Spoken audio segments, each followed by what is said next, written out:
Hello friends and welcome back. In this video, we will see how to render content using WP Query. We will continue from where we left off in the previous video. Now, let's see how the WP Query is working. So currently, this is the list of posts here that is being displayed on the home page or the blog page. So currently I'm using the 2021 theme. So if you check in the themes folder, the 2021 theme has a file named index.php, which is used to render the home page or the blog page. This is the main template file in which you can see the have underscore post function and the underscore post function being used.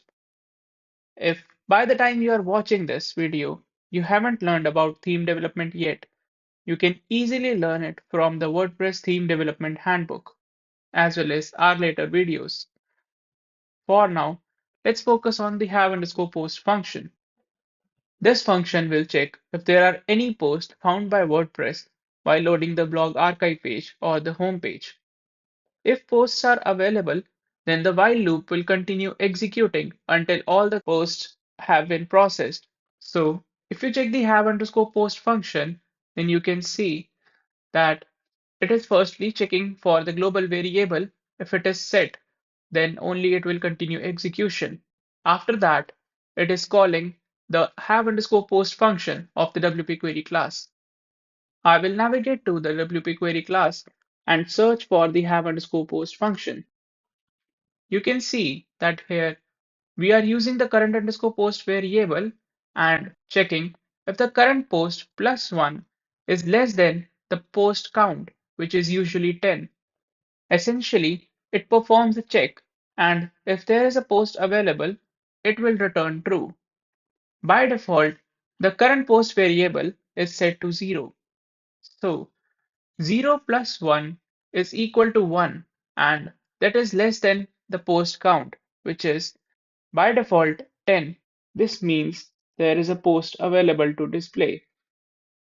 For instance, if you are displaying 10 posts per page, this function ensures that the current post index is less than the total posts available, confirming that there is still a post to fetch from the database. So this function returns true, which consequently returns true from here as well. And this while loop will continue execution as long as there are posts available in the array. Inside the have underscore post function, it will keep returning true until all posts have been processed. Once all posts have been displayed or fetched from the database, the loop ends. Then we have the underscore post function being called within the loop to retrieve and set the current post data for use in the template.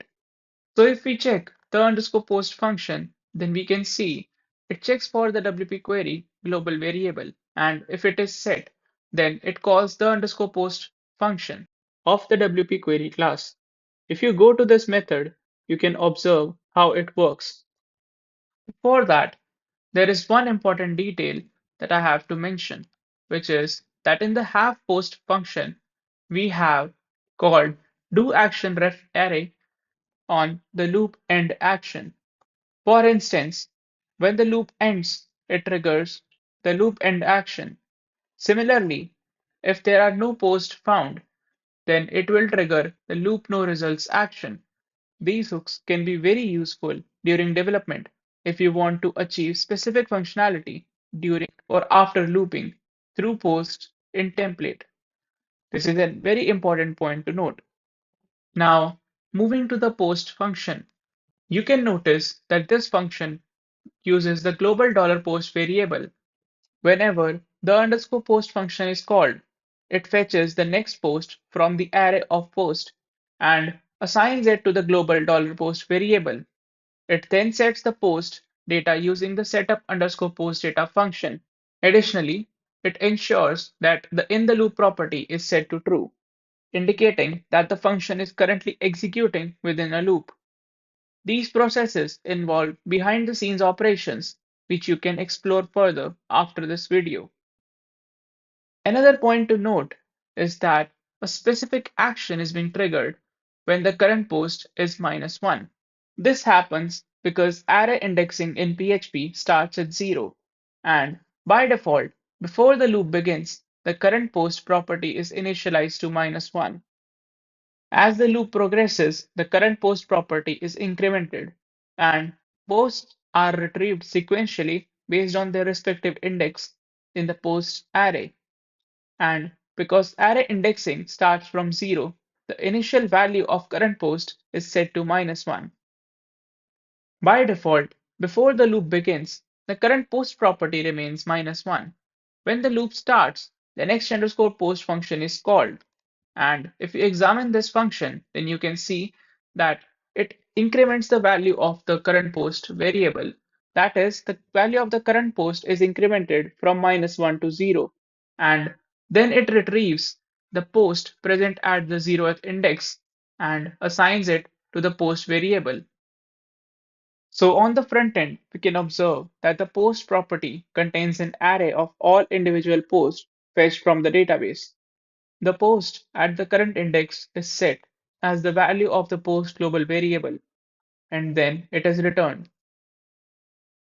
When the post is returned, the post function sets the $post global variable, and then setup underscore post data function is called. This function sets up the current post data.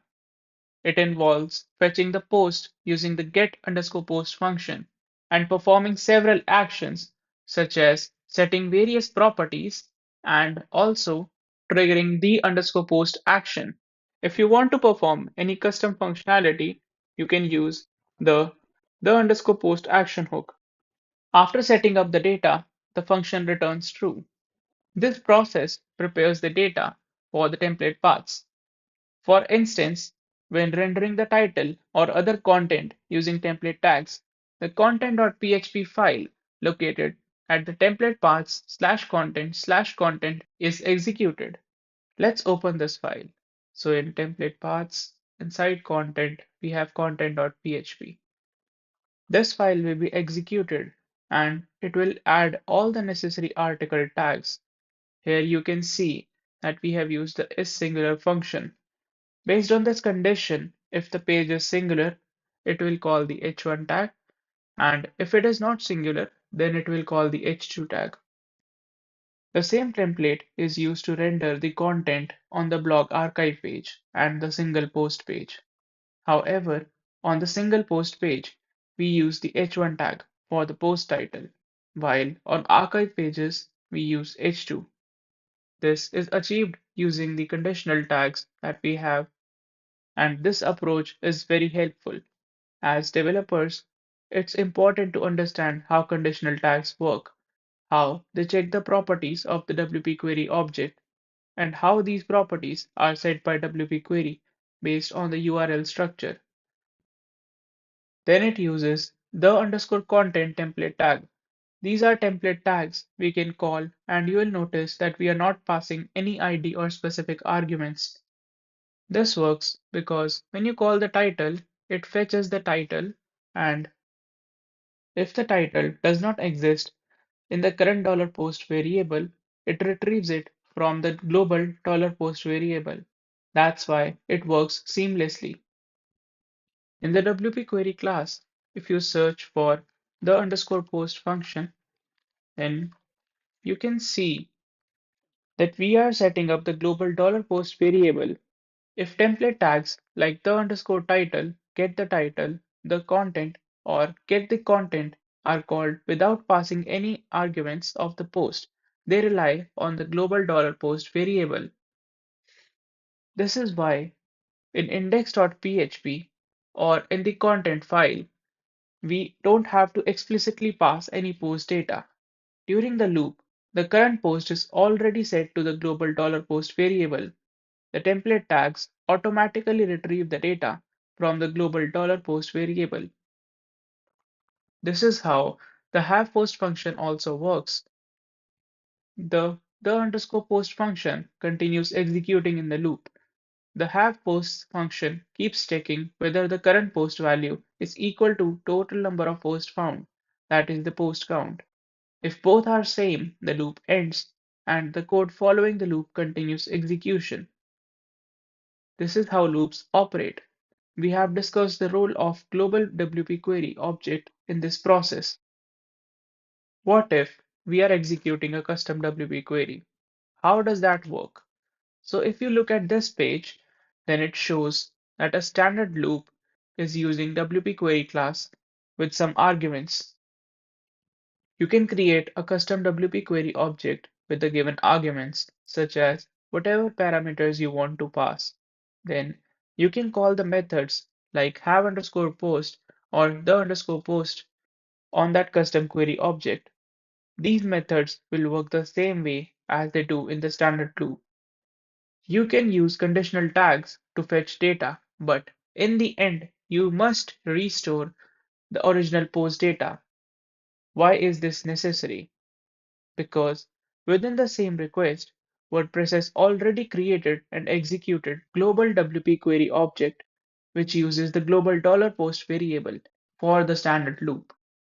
If you are using a custom loop with a custom WP query, the underscore post method will set the custom post data fetched from the database into the global $post variable.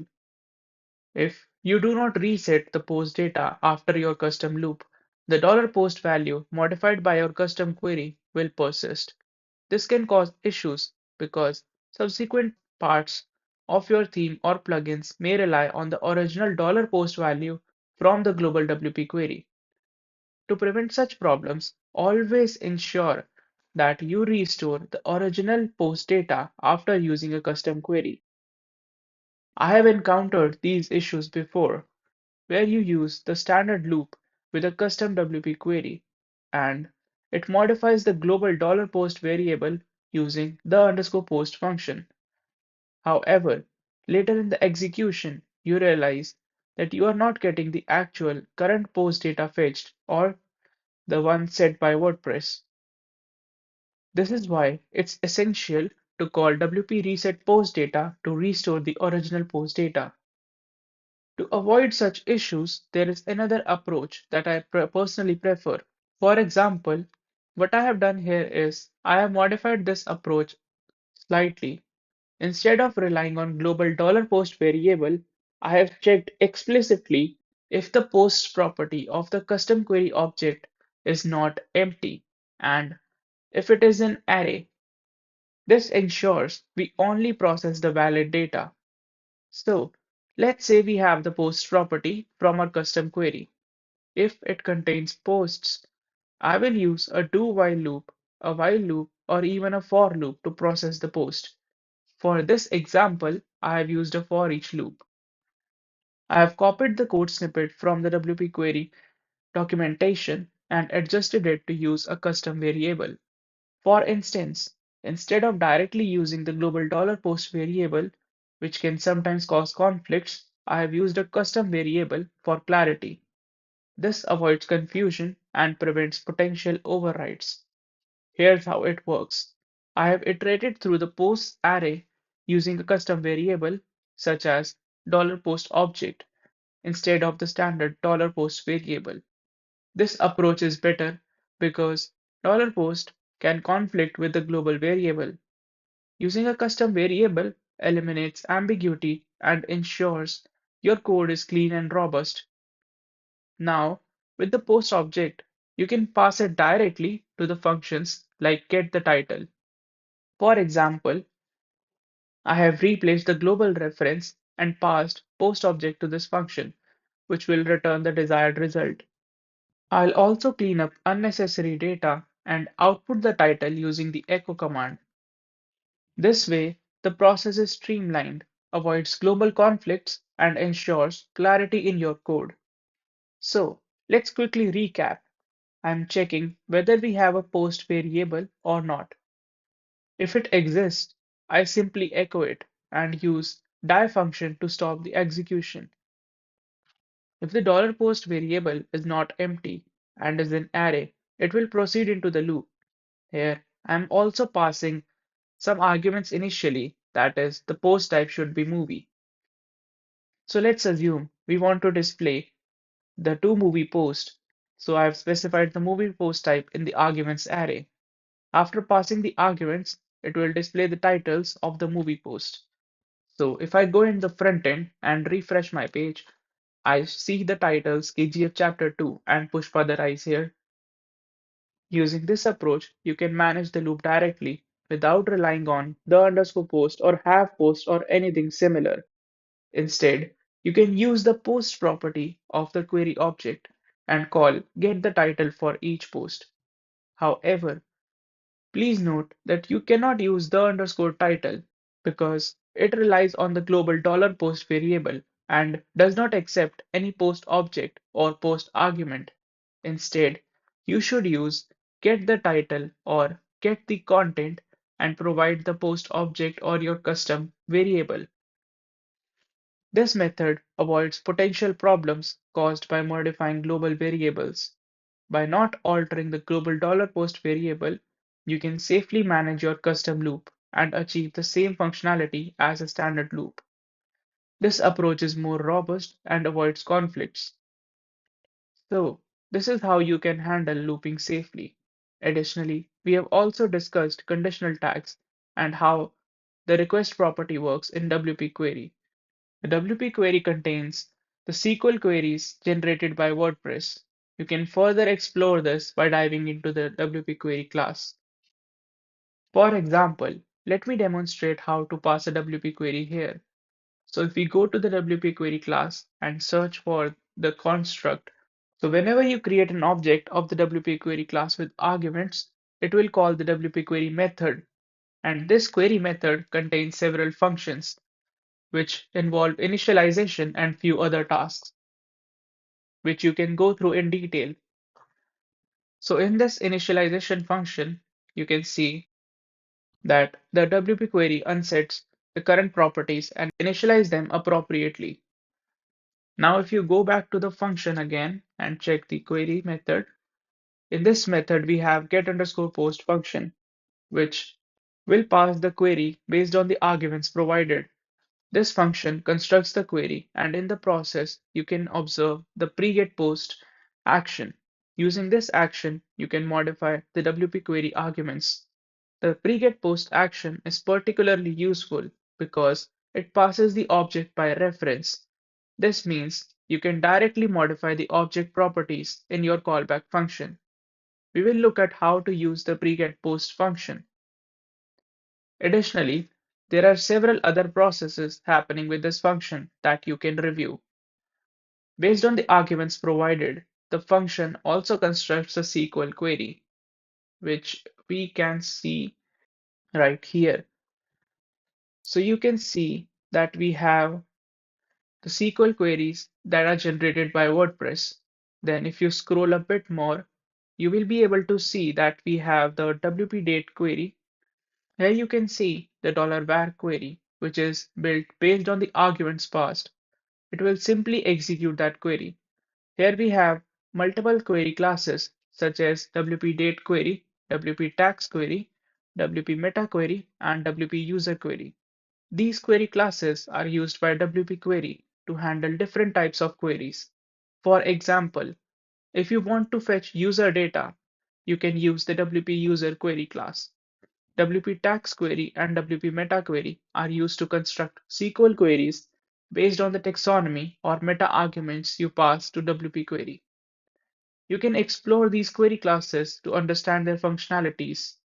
Additionally, you can review the filters and actions that are executed.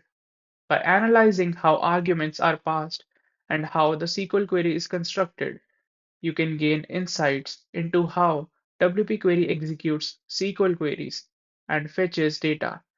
This provides a deeper understanding of the process. Thanks for watching. See you in the next one. Jai WordPress.